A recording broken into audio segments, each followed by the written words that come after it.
toen ik de warming-up zag, had ik al zo van, maar dat was niet echt dat wij er voor me 100% van gingen. Dus in de eerste helft vond ik ook dat we eigenlijk met de handremmen op voetbal. Dus ja, de eerste helft vond ik zelf niet goed. En vond Veenwouden eigenlijk wel verdiend dat we 1-0 voor staan.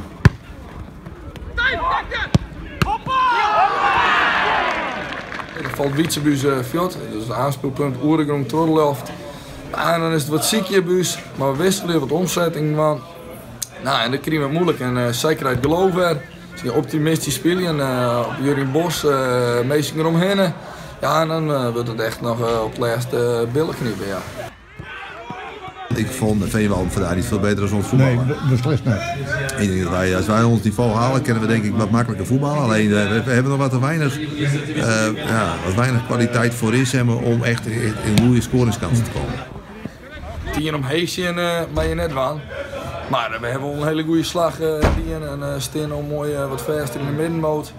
En het jouw de ploeg weer vertrouwen, dus ik heb lekker vertrouwen naar Blauw-Wit aan. Nou ja, daar kunnen we wat we daar pakken, zoals wij dat is al in mijn naam. Daar hebben we niks te verliezen, dus ik heb weer vrij voetballen. En dan zullen we na een week weer.